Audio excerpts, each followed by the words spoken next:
ذرا تصور کیجئے اگر آج اللہ تعالیٰ کی طرف سے یہ اعلان ہو جائے کہ 3 قسم کے لوگوں کے لیے دردناک عذاب ہے، تو کیا ہم ان میں شامل تو نہیں؟ شاید کہ ہم روزانہ ایسا کوئی عمل کر رہے ہوں جسے ہم لوگ معمولی سمجھتے ہیں، لیکن اللہ تعالیٰ کے نزدیک وہ بہت بڑا گناہ ہو۔ آج کی یہ ویڈیو آخر تک ضرور دیکھیے گا، کیونکہ ممکن ہے کہ یہ آپ کی زندگی کو بدل دے۔ بسم اللہ الرحمن الرحیم۔ اللہ پاک کے بابرکت نام سے شروع جو بہت ہی مہربان، نہایت رحم کرنے والا ہے۔ السلام علیکم ورحمۃ اللہ وبرکاتہ۔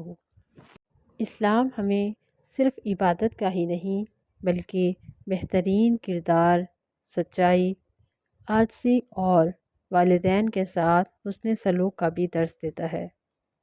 قرآن پاک اور حدیث و سنت کی روشنی میں بعض گناہوں پر سخت وعید سنائی گئی ہے تاکہ انسان اپنی اصلاح کر لے، اور آج ہم 3 ایسے ہی لوگوں کا ذکر کریں گے جن کے لیے سخت عذاب کی وعید آئی ہے۔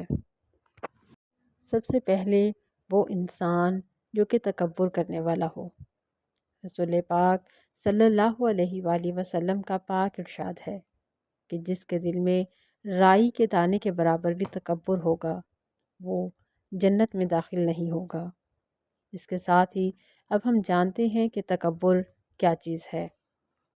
تکبر کے لغوی معنی بڑائی کے ہیں، جبکہ اسلامی اور اخلاقی اصطلاح میں تکبر یا غرور اس کیفیت کو کہتے ہیں جس میں انسان خود کو دوسروں سے افضل اور برتر سمجھے اور انہیں حقیر جانے۔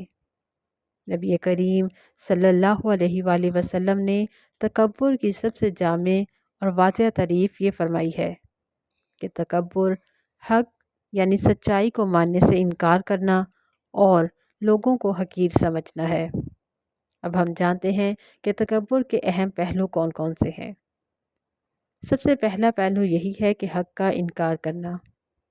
جب کوئی شخص تعصب، ضد یا انا کی وجہ سے درست بات یا سچائی کو قبول کرنے سے گریز کرتا ہے، دوسروں کو کمتر جاننا، اپنی دولت، طاقت، علم یا خوبصورتی کے نشے میں آ کر دوسرے تمام انسانوں کی توہین کرنا اور انہیں اپنے سے کمتر سمجھنا، اسلام میں تکبر کو ایک انتہائی مذموم اور کبیرہ گناہ سمجھا گیا ہے۔ احادیث میں یہ بھی وارد ہے کہ جس شخص کے دل میں رائی کے دانے کے برابر تکبر ہے وہ جنت میں داخل نہیں ہوگا۔ تکبر اور بڑائی صرف اور صرف اللہ تعالیٰ کی ذات ہے۔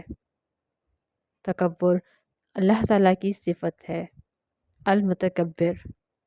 جو بندہ بڑائی کا دعویٰ کرتا ہے اللہ تعالیٰ اسے سخت ناپسند فرماتے ہیں، اور تکبر کا بہترین علاج عاجزی اور انکساری ہے، جو کہ انسان کو اللہ تعالیٰ کے سامنے جھکنا اور بندوں کو اپنے برابر سمجھنا سکھاتی ہے۔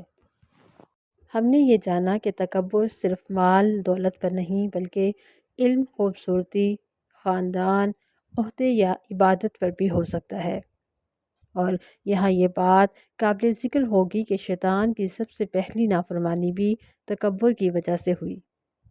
اس نے حضرت آدم علیہ السلام کو سجدہ کرنے سے انکار کیا اور کہا کہ میں اس سے بہتر ہوں۔ عزیز دوستو، اگر اللہ تعالیٰ نے ہمیں کوئی نعمت دی ہے تو اس پر غرور نہیں بلکہ اللہ تعالیٰ کا بے حد شکر گزار رہنا چاہیے، کیونکہ شکر آپ کے پاس موجود نعمتوں کو مزید بڑھا دیتا ہے۔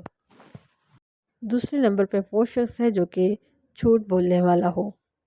رسول پاک صلی اللہ علیہ وآلہ وسلم کا ارشاد ہے کہ جھوٹ گناہ کی طرف لے جاتا ہے اور گناہ جہنم کی طرف۔ آج جھوٹ ہماری ہر طرح کی گفتگو، کاروبار، سوشل میڈیا اور روزمرہ کے معاملات میں عام ہو گیا ہے۔ کچھ لوگ صرف لوگوں کو ہنسانے کے لیے جھوٹ بولتے ہیں، کچھ کاروبار میں دھوکہ دیتے ہیں، اور کچھ لوگ جھوٹی قسمیں کھاتے ہیں۔ یہ بات یاد رکھیں کہ ایک جھوٹ انسان کی عزت، ایمان اور آخرت کو نقصان پہنچا سکتا ہے۔ نبی کریم صلی اللہ علیہ وآلہ وسلم کا ارشاد ہے کہ جب بندہ جھوٹ بولتا ہے تو اس جھوٹ کی بدبو کی وجہ سے فرشتہ اس سے 1 میل دور بھاگتا ہے۔ ایک اور جگہ نبی کریم صلی اللہ علیہ وآلہ وسلم کا ارشاد ہے کہ جھوٹ سے بے شمار بیماریاں پیدا ہوتی ہیں۔ جھوٹ بولنے والے کا دل کالا ہو جاتا ہے، روزی میں برکت ختم ہو جاتی ہے۔ جھوٹ تباہی اور بربادی کا سبب ہے۔ جھوٹے بندے کا اعتبار اٹھ جاتا ہے۔ جھوٹے پر اللہ تعالیٰ کی لعنت برستی ہے۔ جھوٹ انسان میں بزدلی پیدا کرتا ہے۔ جھوٹے کی گواہی قبول نہیں ہوتی، اور سب سے بڑھ کر یہ کہ جھوٹ جہنم میں لے جانے والا عمل ہے۔ والدین کی نافرمانی کرنے والا۔ اللہ تعالیٰ نے ارشاد فرمایا، اور اپنے والدین کے ساتھ حسن سلوک کرو۔ نبی کریم صلی اللہ علیہ وآلہ وسلم نے والدین کی نافرمانی کو بڑے گناہوں میں شمار فرمایا ہے۔ والدین اللہ تعالیٰ کی سب سے بڑی نعمت اور رحمت ہیں۔ ان کی فضیلت اس سے بڑھ کر اور کیا ہوگی کہ قرآن مجید میں کئی مقامات پر اللہ تعالیٰ نے اپنی عبادت کے فوراً بعد والدین کے ساتھ حسن سلوک اور اچھے برتاؤ کا حکم دیا ہے۔ والدین کی فضیلت اور ان کے حقوق کو اسلام میں ایک نمایاں مقام حاصل ہے۔ نبی کریم صلی اللہ علیہ وآلہ وسلم کا ارشاد ہے کہ اللہ تعالیٰ کی رضا باپ یعنی والدین کی رضا میں پوشیدہ ہے۔ ان کی خدمت اور فرما برداری دنیا اور آخرت میں کامیابی اور بخشش کا ذریعہ ہے۔ احادیث کے مطابق ماں باپ اولاد کے لیے جنت کا دروازہ ہے۔ ان کی خدمت کرنے والا شخص جنت کے حصول میں کامیاب ہو جاتا ہے۔ ایک روایت میں یہ بھی ہے کہ جنت ماں کے قدموں تلے ہے۔ ایک ماں بچے کی پیدائش اور پرورش میں ناقابل بیاں مشقتیں برداشت کرتی ہے، جس کا بدلہ کوئی بھی اولاد نہیں چکا سکتی۔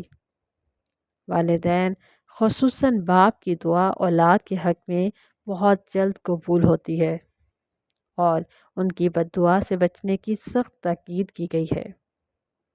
والدین کے ساتھ حسن سلوک کا حکم دیا گیا ہے۔ بڑھاپے میں ان کی دیکھ بھال کرنا، ان کی بات ماننا اور ان کے سامنے ادب سے پیش آنا اولاد پر فرض ہے، یہاں تک کہ انہیں محبت سے اف تک کہنے کی ممانعت کی گئی ہے۔ اس لیے والدین کی نافرمانی سے بچنا چاہیے۔ اگر آپ کے والدین زندہ ہیں تو آج ہی ان سے اپنی محبت کا اظہار کریں، ان کے لیے دعا کریں اور ان سے اپنے لیے دعا لیں، اور اگر کسی بھی بات سے انہیں تکلیف پہنچی ہے تو وہ معافی مانگیں۔ عزیز دوستو، اللہ تعالیٰ کی رحمت بہت وسیع ہے۔ اگر ہم سے غلطیاں ہو چکی ہیں تو آج ہی اپنے سچے دل سے توبہ کریں، کیونکہ اللہ تعالیٰ سچی توبہ کرنے والوں کو پسند فرماتا ہے۔ آج اپنے دل کا جائزہ لیں کہ کیا میرے اندر تکبر ہے، کیا میں جھوٹ بولتا ہوں، اور کیا میں اپنے والدین کے حقوق صحیح طور پر ادا کر رہا ہوں یا نہیں، اور اگر ان میں سے کوئی بھی کمی ہے تو آج ہی اپنی اصلاح شروع کر دے۔ دعا کرتے ہیں کہ اللہ تعالیٰ ہمیں تکبر، جھوٹ اور والدین کی نافرمانی جیسے گناہوں سے محفوظ رکھے۔ اللہ تعالیٰ ہمارے دلوں کو عاجزی عطا فرمائے اور ہمیں سچ بولنے کی توفیق دے، اپنے والدین کا فرما بردار بنائے۔ اگر آپ کو یہ ویڈیو پسند آئی ہو تو اسے اپنے دوستوں کے ساتھ ضرور شیئر کریں، تاکہ زیادہ سے زیادہ لوگ اپنی اصلاح کر سکیں۔ کیا معلوم کہ یہ میری یا آپ کی زندگی کی آخری نصیحت ہو، اسی لیے آج ہی اپنے رب سے معافی مانگیں، کیونکہ کل کا سورج ہم میں سے ہر ایک کے لیے طلوع ہو یہ ضروری نہیں۔ اپنی دعاؤں میں یاد رکھیے گا۔ جزاک اللہ خیراً کثیرا فی الدنیا والآخرہ۔ صلی اللہ علیہ وآلہ وسلم۔